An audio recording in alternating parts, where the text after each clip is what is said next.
People don't panic because they understand.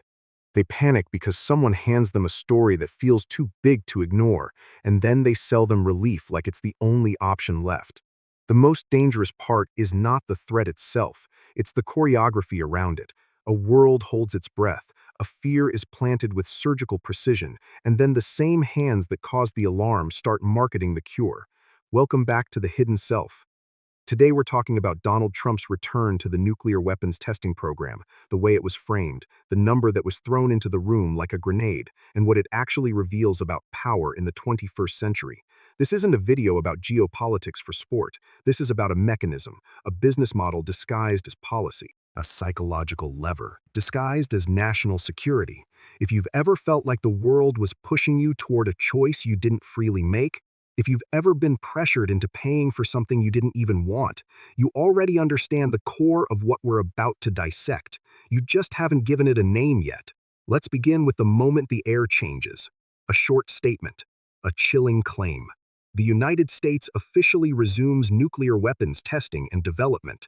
The reason given is vague enough to be flexible, but sharp enough to trigger immediate dread.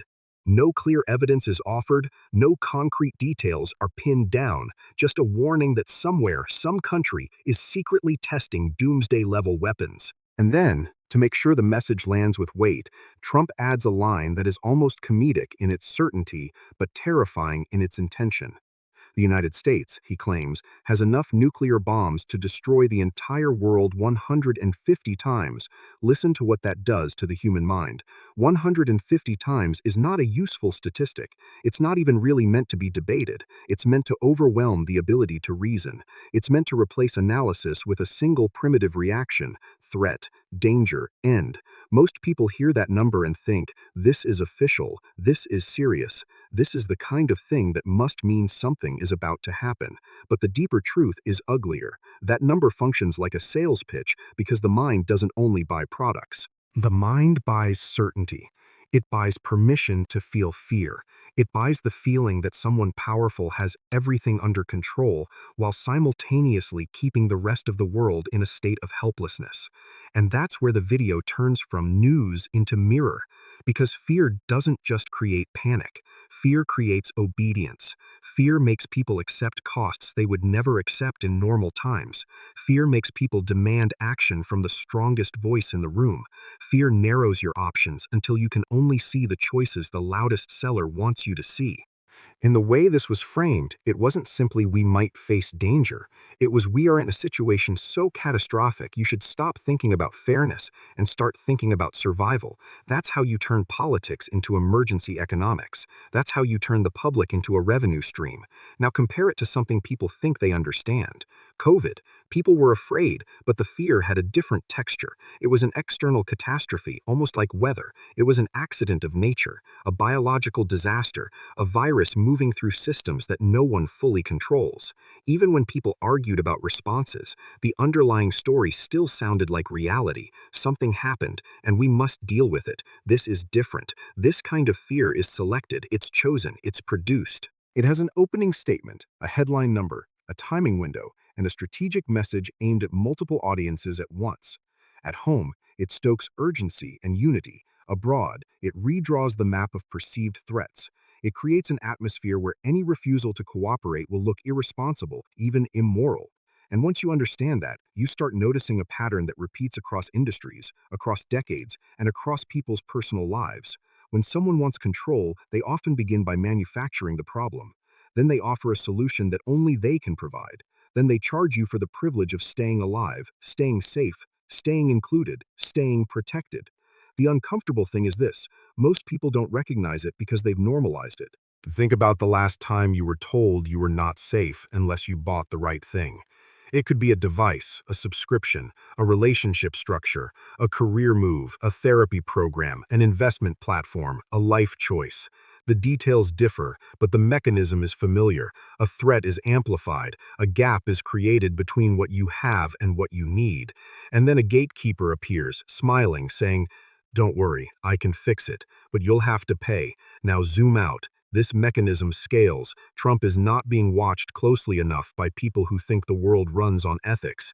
Analysts often view him as a president, a political actor, someone participating in a rules-based competition. That framing is wrong. You don't need to understand his personality to understand his business instincts. You just need to understand how a certain type of capitalist thinks. A particular mindset doesn't primarily ask, is this good for people? It asks, what can I monetize under pressure? In that mindset, the world isn't divided into allies and enemies. It's divided into customers and competitors. And when you see it like that, the statement stops looking like diplomacy and starts looking like marketing. So what's the marketing plan? First step, create the problem. What is the problem here? It's not only the possibility of another country developing nuclear weapons, it's the emotional atmosphere around that possibility. It's fear itself, broadcast with authority, planted without proof that can be immediately falsified. By claiming the US is resuming nuclear testing, the message implies escalation is happening. The message implies that the world is becoming more dangerous right now. The message implies that uncertainty is no longer manageable by treaties, agreements, or calm negotiation. And here's the hidden trick.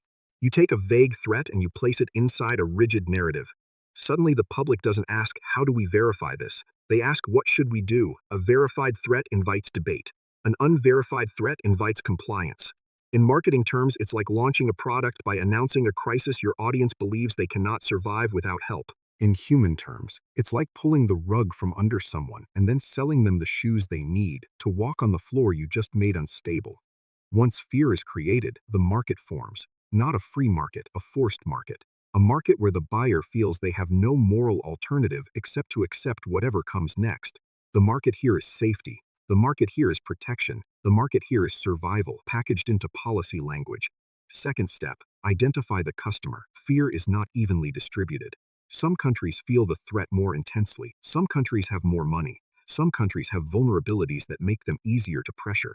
The potential customers are not random, they are strategic. There are US allies who do not possess nuclear weapons themselves, but sit close enough to the heat to feel it. There are wealthy states with political systems that respond to fear with procurement. There are nations caught between geography and history, nations that can't easily ignore the emotional signal, because doing so would look like abandoning their own citizens. Taiwan, South Korea, Japan, Poland, Germany, Italy, NATO states with budgets and leverage points. What do these countries have in common? They are under pressure from neighbors who are also under pressure. They face real strategic threats, but they also face a new psychological pressure, uncertainty combined with American signaling. The US is essentially saying, we are restarting. You should assume worse times are coming. And by the way, the protection you currently expect might not be reliable for long unless you align your spending with our needs. That's not just deterrence, that is positioning. And positioning is always about who gets to control the relationship. Third step, sell the solution. Now the fear needs an antidote, not a public apology, not a return to verification standards, not a reduction in escalation, a package, a bundle, a menu of expensive assets. The core pitch is, you don't have to build your own doomsday capability. You don't have to become your own enemy. You don't have to carry the long-term burden of proliferation and risk. Instead, you can buy security from us. It's important that the solution sounds reasonable. It usually does. It's not marketed as pay us or die. It's marketed as choose stability over chaos. But underneath, it's a bargain. You can remain dependent, financially and strategically, on the company that controls the umbrella. You can remain inside the system. You can avoid the humiliation of building your own deterrent. You can keep your politics intact while outsourcing the darkest responsibility to someone else. Meanwhile, the umbrella isn't cheap. It comes with missile defense systems, fighter jets, encrypted command and control, military basing, and long-term contracts that lock you into a spending cycle. In other words, the solution isn't only protection. The solution is an ecosystem. And ecosystems are sticky. Ecosystems create long-term dependency. They make exit difficult without paying a huge switching cost, a cost measured not just in money but in time, politics, and fear. This is where you stop thinking like a citizen and start thinking like a buyer and a hostage at the same time, because that's the psychological shape of it. If you don't pay, you feel unsafe. If you do pay, you remain under control.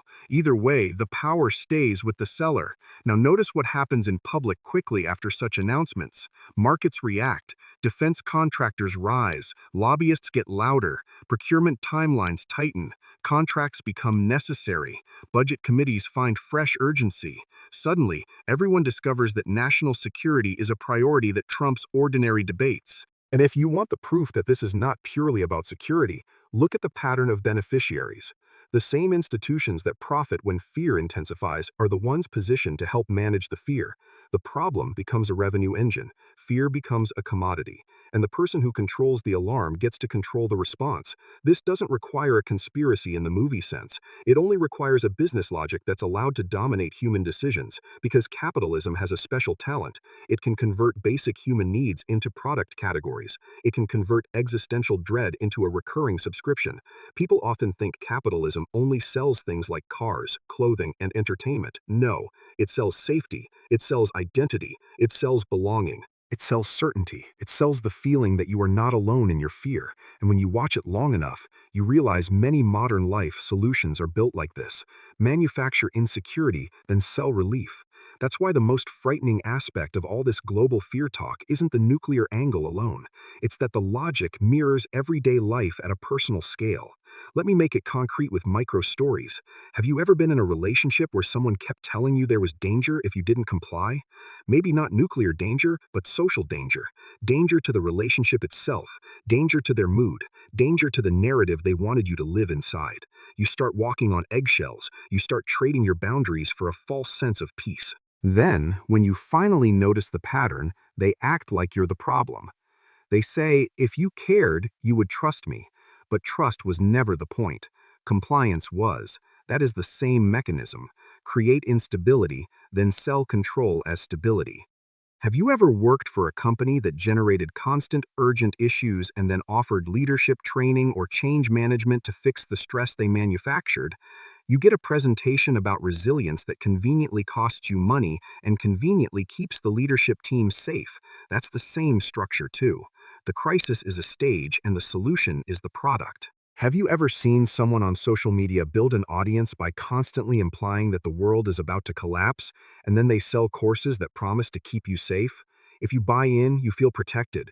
If you don't buy in, you feel like you're playing with fire. Again, fear as fuel. Now bring it back to nations. When a nuclear testing decision is framed in a way that maximizes dread, it creates a social atmosphere where alternatives shrink. People stop asking hard questions because they start prioritizing emotional survival. Governments, pressured by public fear, then justify spending more on defense. This spending doesn't just cover costs, it builds influence, it funds industries, it strengthens alliances that are tied to contracts. In the end, a portion of the world's money is redirected into the American defense ecosystem. Meanwhile, other nations are trapped in a dilemma that feels like a trap because it is. If they buy protection, they get security and dependency at the same time. If they refuse and pursue their own deterrent, they face costs, international backlash, and decades of effort. That is how a trap works psychologically. It gives you two bad choices and insists one of them is the only realistic option. This is why the video calls it global extortion, not in the simplistic sense of someone holding a gun at your head. In the more honest sense, you are pressured to pay because the alternative is designed to be unbearable. Now the question becomes, what price is being paid that most people refuse to count? Money is measurable, but consequences are not clean. The cost here is not only hundreds of billions in defense spending. The cost is escalation itself. The cost is the increased probability of catastrophic error. People think nuclear conflict is purely about leaders with evil intent. They underestimate how many ways disaster can happen without evil: a false alarm, a faulty sensor, a miscommunication at the wrong moment, a cyber attack that corrupts systems, a calculation error, a misunderstanding during high tension, a leader who is impulsive or unstable, a chain reaction where one side responds and the other side interprets, and suddenly the steps become irreversible. In earlier eras, especially in the Cold War, logic people romanticize as controlled. Both sides understood certain rules. They understood that escalation could end everything, so restraint had strategic value.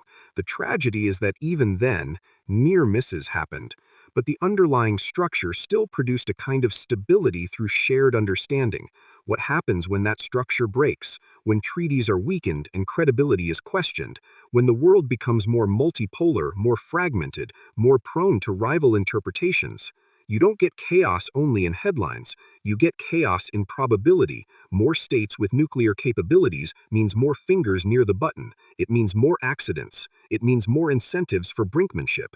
And the horrifying part is that nuclear war is not a single decision. It's a sequence. It's a chain of reasonable actions taken by people under stress. It's a tragedy built from many small failures, each one explainable in isolation, each one fatal in combination.